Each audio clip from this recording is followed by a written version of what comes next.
जय हिंद दोस्तों, मैं यशवर्धन टंडोरिया आपका फिर एक बार स्वागत करता हूं पूरे जोश के साथ, जोरदार धमाकेदार भाषण वाले वीडियो के साथ। तो आजादी की इस कहानी को उस लहजे में सुनाने जा रहा हूं, इससे पहले आपने ऐसा आज तक कभी नहीं सुना होगा। तो अपने वक्त को जाया ना करते हुए चलिए शुरू करते हैं। तो शुरुआत एक जोरदार भरी शायरी के साथ होगी। खुशियों पर मौज की रवानी रहेगी, जिंदगी में कोई ना कोई कहानी रहेगी और हम भी इस कार्यक्रम में चार चांद लगा देंगे अगर आपकी तालियों की मेहरबानी रहेगी, अगर आपकी तालियों की मेहरबानी रहेगी। तो एक बार जोरदार तालियां बजा दीजिए भारतीय तिरंगे के सम्मान में। माननीय मुख्य अतिथि, आदरणीय शिक्षकगण और मेरे प्यारे देशवासी, आप सभी को एक बार पुनः मेरी तरफ से 77वें स्वतंत्रता दिवस की बहुत बहुत शुभकामनाएं। तो आज के शुभ अवसर पर अपनी इन चंद लाइनों के माध्यम से आजादी के उस खतरनाक मंजर को एक बार पुनः याद दिलाने जा रहा हूँ। तो बीच बीच में अपनी तालियों की गड़गड़ाहट के माध्यम से मुझे प्रोत्साहन देते रहिएगा। तो शुरू से ही मुझे कविताओं का बहुत शौक रहा है। मैं हमारे कवियों से बहुत प्रभावित हूँ जो बातों ही बातों में दिल पर मार जाते हैं। तो ये दो पंक्तियां हमारे कवियों सहित इस देश को समर्पित करते हुए अगर पसंद आए तो जोरदार तालियां बजाएं। कभी मीरा, कभी खुसरो, कभी रस खान हो जाऊं, कभी उस कृष्ण कन्हैया का मैं गोकुल धाम हो जाऊं। जो वंदे मातरम की धुन कहीं बजते हुए सुन लूं, तिरंगे की तरह ठिला के हिंदुस्तान हो जाऊं। बहुत बहुत धन्यवाद। तो अक्सर करके मैं ये देखता हूँ कि जमाना इतना मॉडर्न होता जा रहा है कि आज के हमारे भाई बंधुओं को बॉलीवुड की प्यार मोहब्बत भरी प्रेम कहानियों में दिलचस्पी रह गई और देशभक्ति से संबंधित ऐसा कोई कार्यक्रम होता है तो बड़ा जल्दी बोर हो जाते हैं। तो ये दो प्यारी प्यारी लाइनें मेरे उन सभी बोर होने वाले भाई बंधुओं के लिए संभालिएगा। यूं तो तुमने सुने होंगे कई किस्से मोहब्बत के, चलो मैं आज आजादी का वो किस्सा सुनाता हूँ। वो कैसे झूल गए हंस कर के उन फांसी के फंदों पर, ऐसे वीर जवानों की मैं वो गाथा सुनाता हूँ। अरे कभी कभी सुन लिया करो उन वीरों की भी प्रेम कहानियां जो अपनी मोहब्बत में इतने अंधे थे कि अपनी जान तक लुटा गए। ये कहानी है सन 1800 की, जब अंग्रेजों का शासन था। न अपने हक की रोटी थी, न अपने हक का पानी था। करते थे जुल्म हम सब पे वो एक साथ मिल करके, अपने हक की वो आवाज कौन उठाने वाला था। सन 1800 से शुरू हुई थी ये कहानी, जब ब्रिटिश सरकार की गिद्ध जैसी नजर हमारी सोने की चिड़िया भारत पर पड़ गई। ब्रिटिश की राजशाही ने व्यापार के लिए एक ईस्ट इंडिया कंपनी बनाई। ये कंपनी बनाई तो व्यापार के लिए थी, पर धीरे धीरे इस कंपनी के अपने पंख फसारना शुरू कर दिया था और देखते ही देखते सन 1857 तक पूरे भारत पर ब्रिटिश सरकार का कब्जा हो गया। हर भारतीय गुलामी की जिंदगी जी रहा था, किसी में भी अंग्रेजी हुकूमत के खिलाफ बोलने की हिम्मत नहीं थी।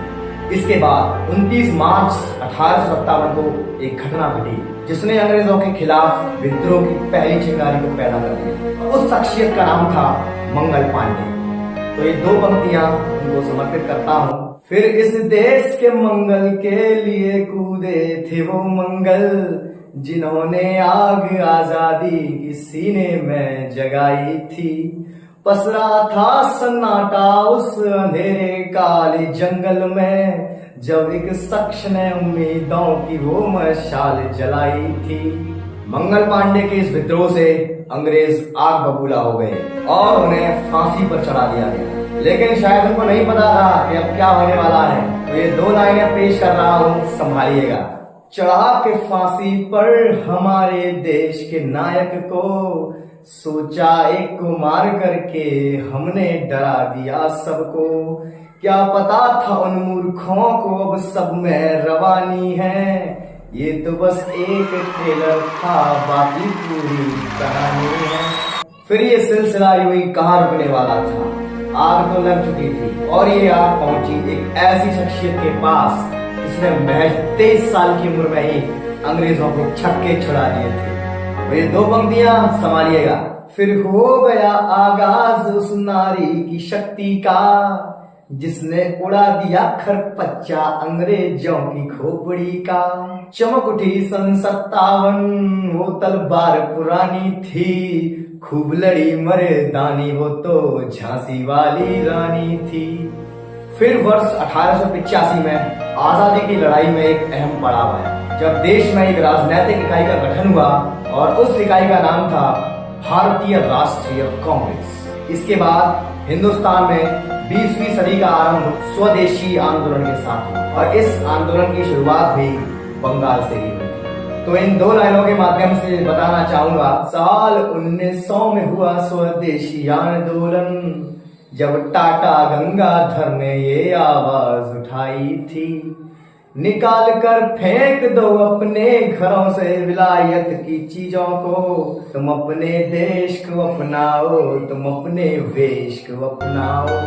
लेकिन आप आज भी अपनी देसी चीजों को छोड़कर विदेशी चीजों पर मरते हो। फिर भारतीय राष्ट्रीय कांग्रेस के कुछ नेताओं की अंग्रेजी हुकूमत के प्रति नरमी के कारण देश को कई क्रांतिकारी मिले और ये क्रांतिकारी गरम दल के नेता कहलाए। इन नेताओं में प्रमुख बाल गंगाधर तिलक, बिपिन चंद्र पाल और लाला लाजपत राय। ये तीनों वे क्रांतिकारी वीर थे जिनसे पूरी अंग्रेजी हुकूमत खौफ खाती थी। तो ये दो लाइनें उन वीर नेताओं को समर्पित करता हूँ। अगर दिल से पसंद आए तो तालियां बजा देना। फिर हो गया आगाज उन क्रांति के वीरों का, दिल में थी आग आजादी और खून गरम था रगों का, जब गरीब बगावत तीनों ने अंग्रेजी हुकूमत की, और देख के इस टिकरी को अंग्रेजी जो घबराए, वे दिखे साथ जब तीनों लाल बाल पाल कहलाए। अंग्रेजों में इन तीनों नेताओं का इतना खौफ था कि इन तीनों की टिकड़ी को लाल बाल पाल के नाम से जाना जाता है। इसके बाद आजादी के इस आंदोलन में वर्ष 1915 में एक अहम पड़ाव तब आया जब शांति और अहिंसा के ताकतवर हथियार के साथ एक शख्स दक्षिण अफ्रीका से अपने वतन भारत आया। वो शख्स किसी पहचान का मोहताज नहीं है। आप में से कई लोग समझ चुके हैं मैं किसकी बात कर रहा हूँ। फिर आ गया भारत वो हथियार जो वैसे तो अहिंसावादी था, पर कार्य थे उसके असाधारण और नाम महात्मा गांधी था। छिड़ गए सत्याग्रह आंदोलन उस जुनूने आजादी के, गांधी संग क्रांति वीरों ने जब ये आवाज उठाई थी, रहेंगे दिलाकर आजादी हम अपनी भारत माता को, नहीं फिक्र थी जीवन की अपने उन वीर जवानों को। फिर इस क्रांतिकारी आंदोलन का दूसरा चरण 1924 से 1934 के बीच आया, जब आए वो क्रांतिकारी जो युवाओं के दिलों की धड़कन बन गए। तो ये दो लाइनें अगर रगों में जोश भर दे तो जोरदार तालियां बजा देना। गरज उठे गगन सारा, समुंदर छोड़े अपना किनारा, हिल जाए जान सारा जब पूजे इंकलाब का नारा। मैं आजाद था, आजाद हूँ और आजाद ही रहूंगा, इंकलाब जिंदाबाद। फिर आया वो शेर जिसने खेली थी खून की होलियां, साथ थे उसके भगत सिंह और खूब चली थी गोलियां।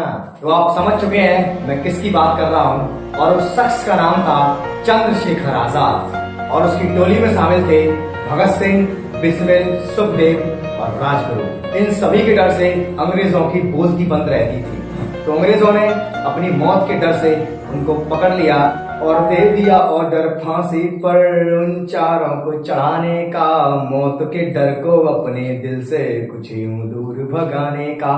क्या पता था उन मूर्खों को वो शेरनियों के दूध के पाले थे, हंस करके झूल गए फंदों पर वो ऐसे वीर निराले थे।